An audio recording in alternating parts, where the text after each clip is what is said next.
Good afternoon.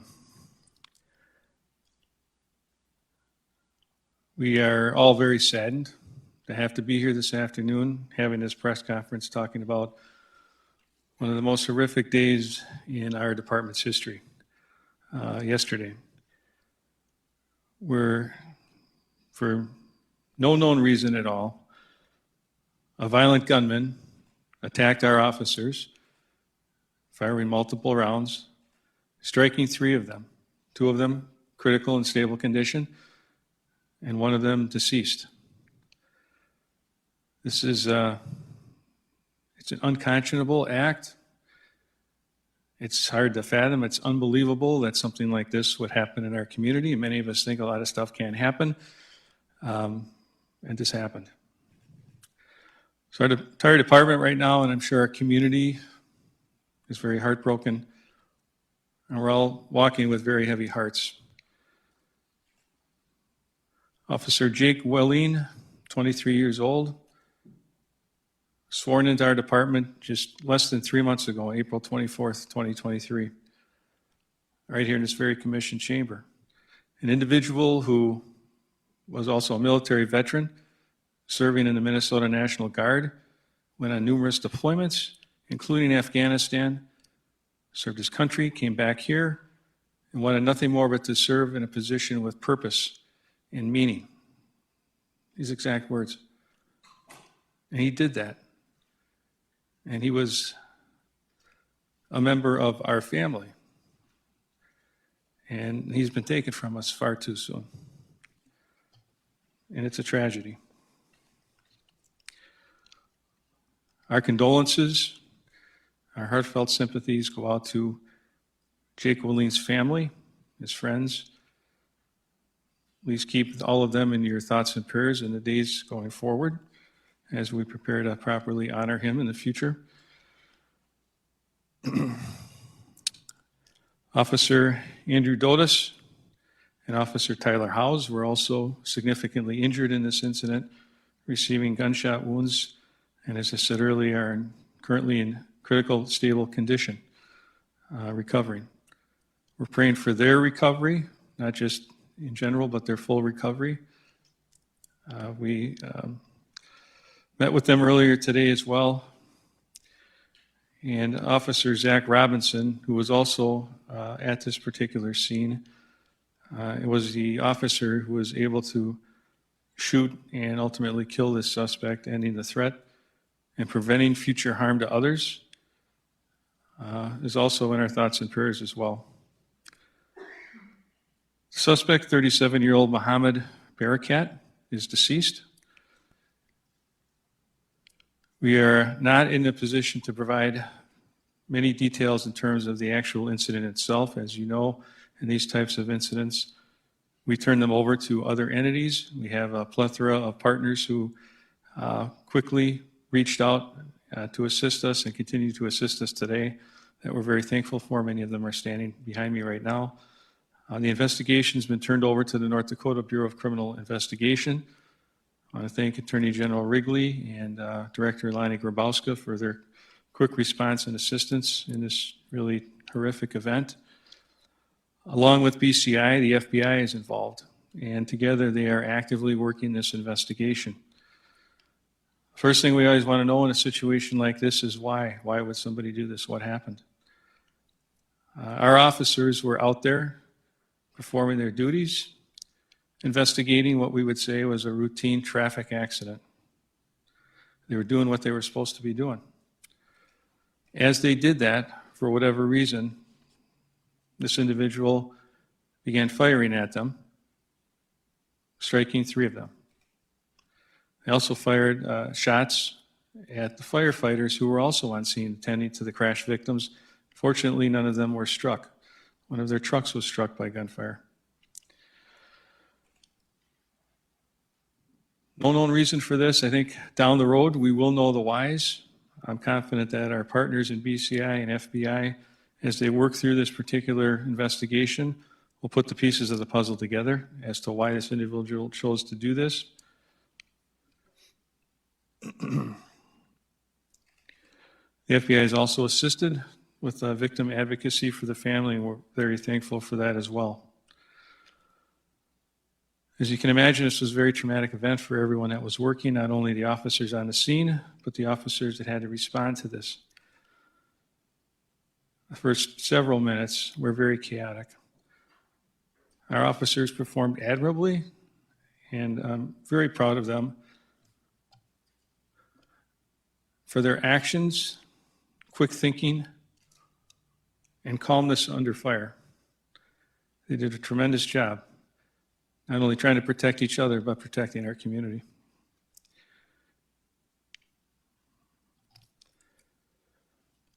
I met with both Andy and Tyler earlier today at the hospital. They're both in good spirits, but they still have significant recovery time. And so their struggle continues. We hope to have them back as soon as possible.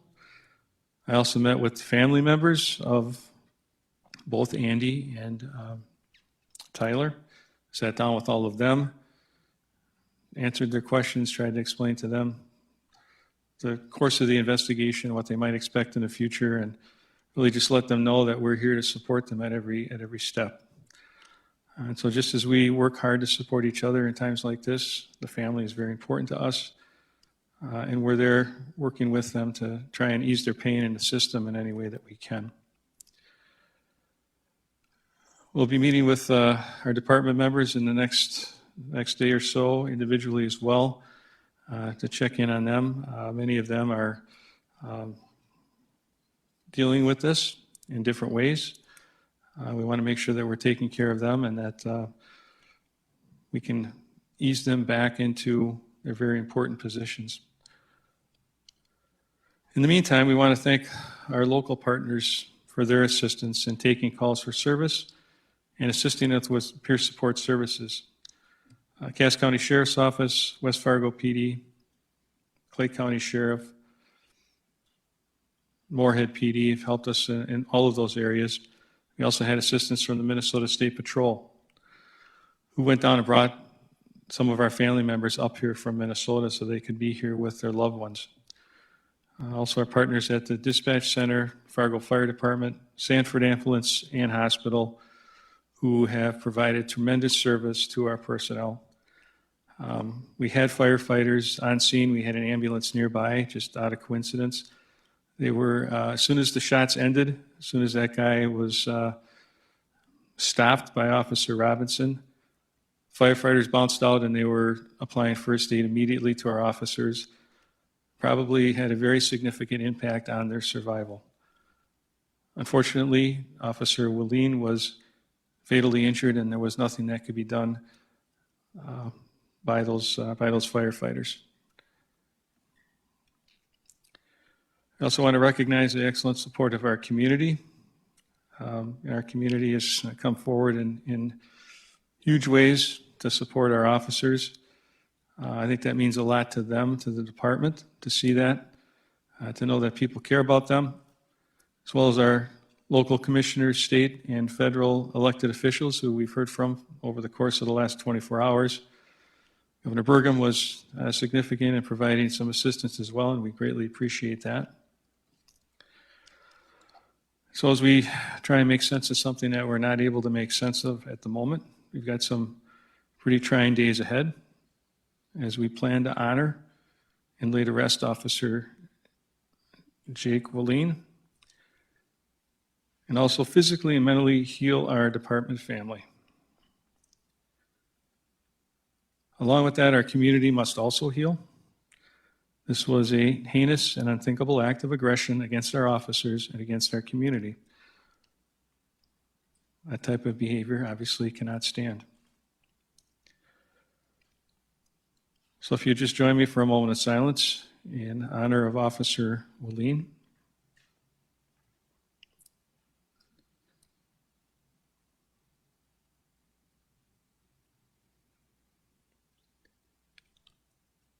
Please keep him and his family in your thoughts and prayers as we prepare an appropriate and honorable send-off for Officer Wallin. We'll update our community so that you can be part of that event and give thanks to him as well for his sacrifice as a guardian of our community. Also keep Officer Dotas, Officer Hawes, and his family in your thoughts and prayers as well as they work to recover from these significant injuries as a result of this incident. And lastly, all of our folks here who, in very short order, will be back out there on a 24/7 basis serving all of you, regardless of the risk, unknowing sometimes of what they're walking into, but serving nonetheless because they know that they are serving in a profession with purpose. They know that they are guardians of the community and that they have a significant place in the safety of our community. With that, I'll take any questions. Just bear in mind that I can't answer any questions about the investigation, evidence, etc. at this juncture.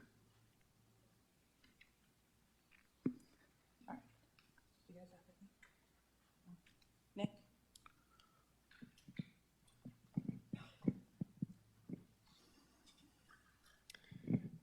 Just for clarity, Chief, you had said that the suspect was shot. Was this at the scene of the crash or at the apartment that was being searched by officers further down 25th? All of that activity took place on 25th and 9th Avenue South. How did he get to the apartment? What's that? How did he get to the apartment from the crash site? How did he?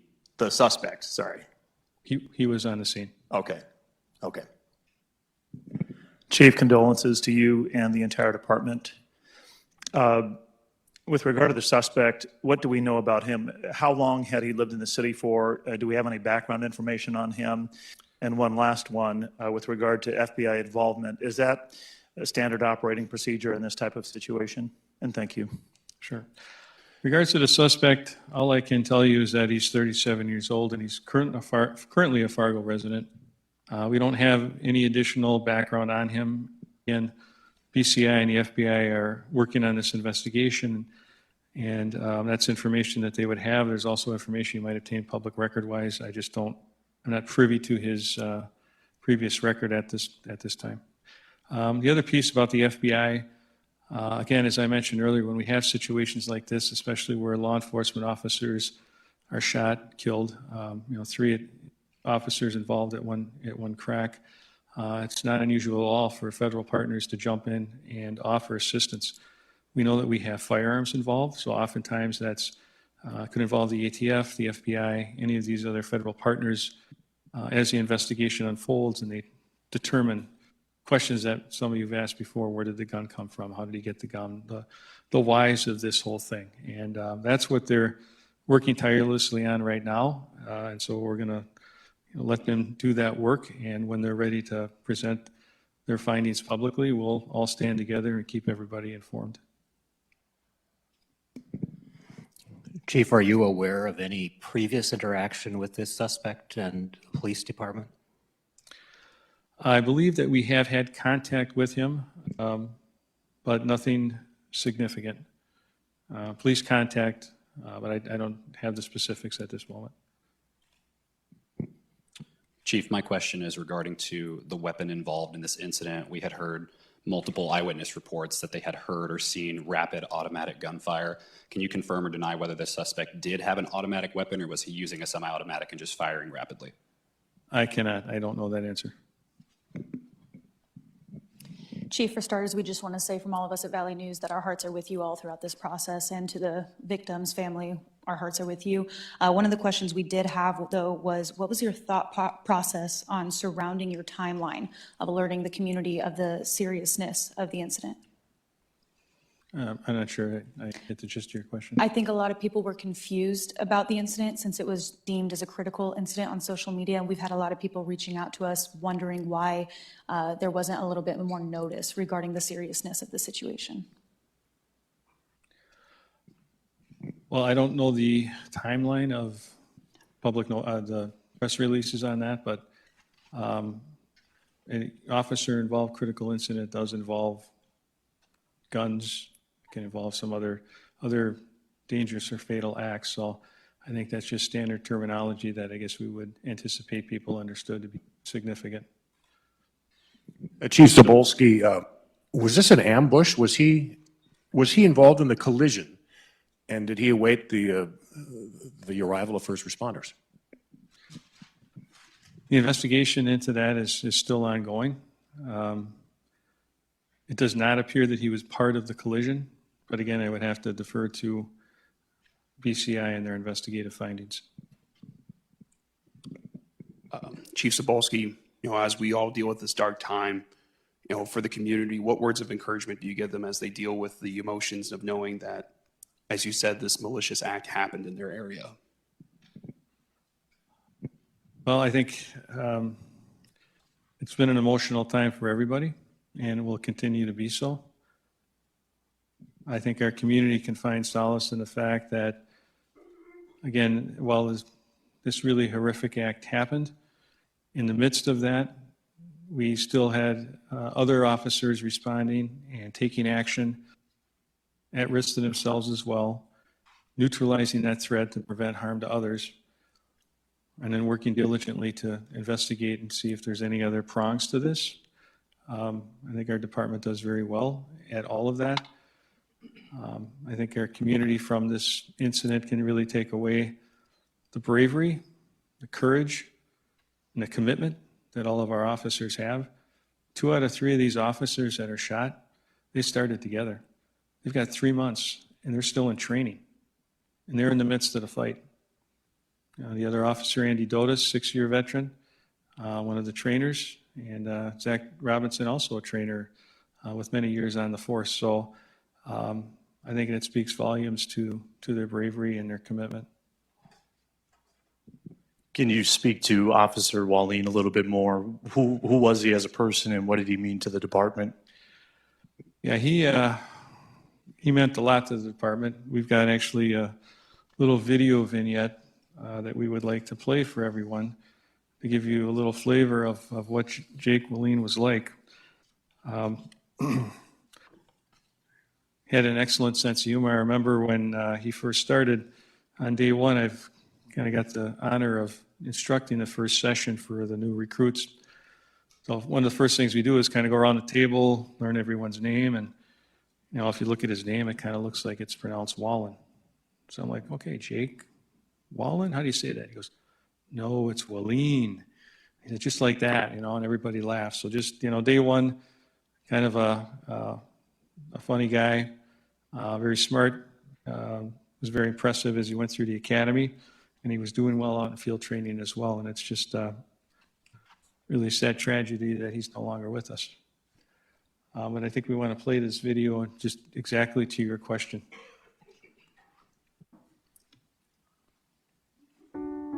Throughout my entire life, I've always wanted to work in some sort of position that had purpose behind my job, and police officer is always what kind of came to me. I've tried other careers, but I came right back into law enforcement as a career path I wanted to go through.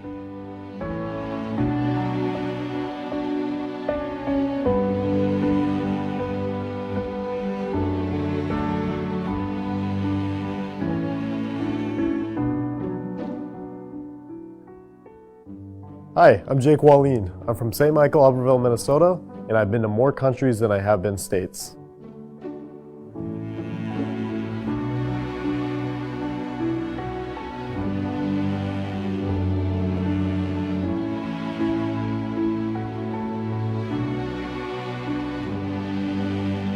My desire to serve, it comes directly from the want to have purpose behind my job each and every day. I don't want to be sitting in the office wondering why I'm here every day. I want to be out, I want to be doing something that I can tell myself at the end of the day I made a difference somehow.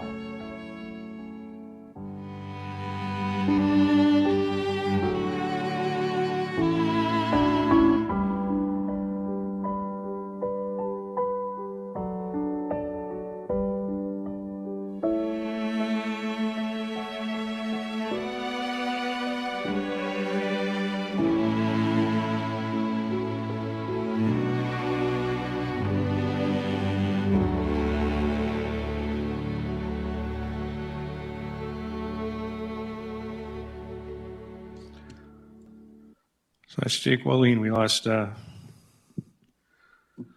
good member of our department, a good member of our family. And our hearts go out to him and his family.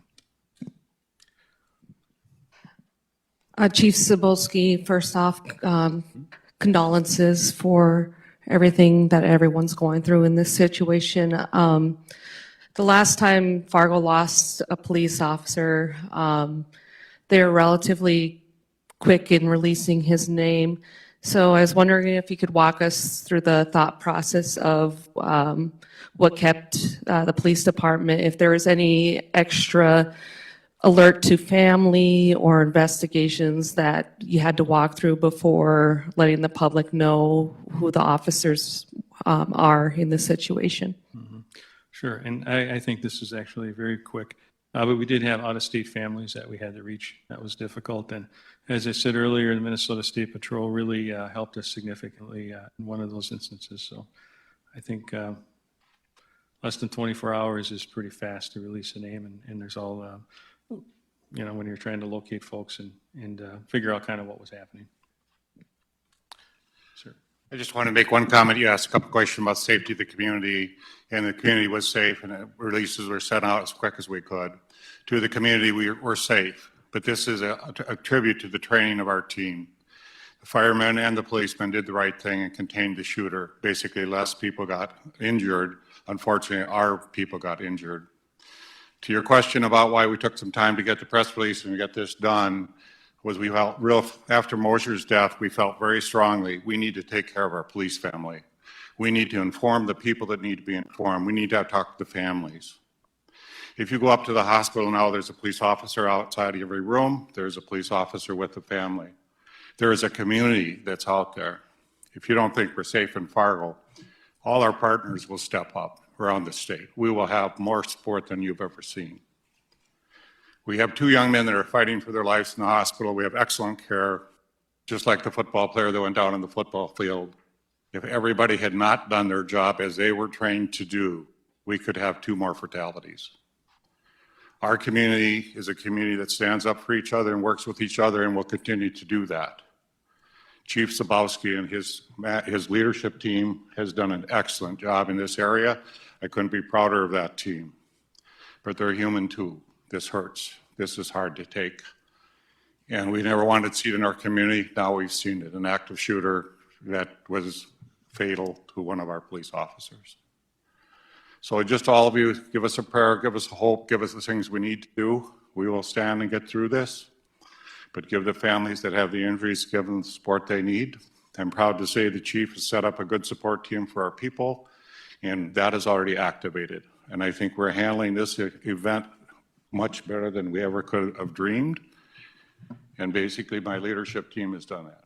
And I know you guys haven't got much sleep the last 24 hours, and you've been working your butts off, but hats off to them because they're doing it right.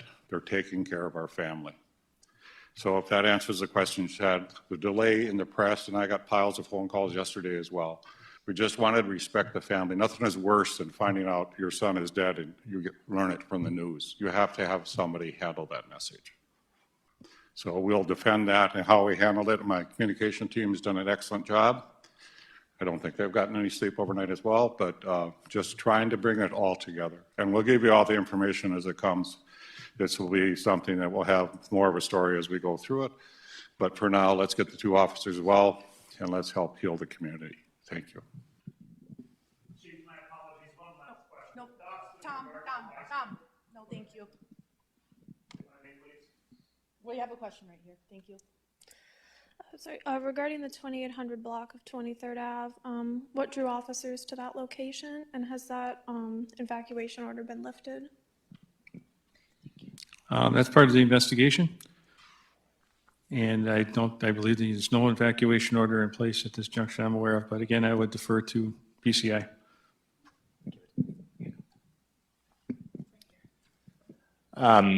Just a question, that 25-year-old female Fargo resident who was shot during the incident, was she involved in that initial crash? Can you speak to that? I can't. I believe she was just in the area, but I can't say for certain at this juncture. Hey, Chief. Quick question. Were any surrounding trailers, cars, especially Countryside Mobile Home Park there, was any of that property damaged? And if so, what should they do if police aren't already aware of it? We didn't observe any when we were initially there, but that's been turned over to BCI as well. So if I would just defer to them on that.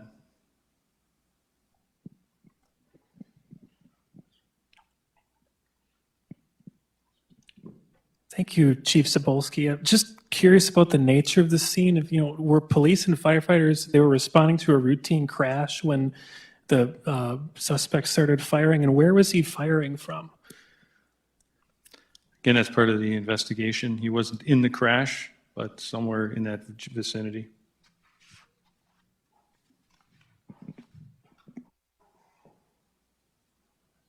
Done? Okay. All right, thank you. Please keep everyone in your thoughts and prayers, and we appreciate the work of all the folks standing behind me in their various capacities. They've been working tirelessly without sleep for some time to help bring this thing to where we're at right now. So thank you.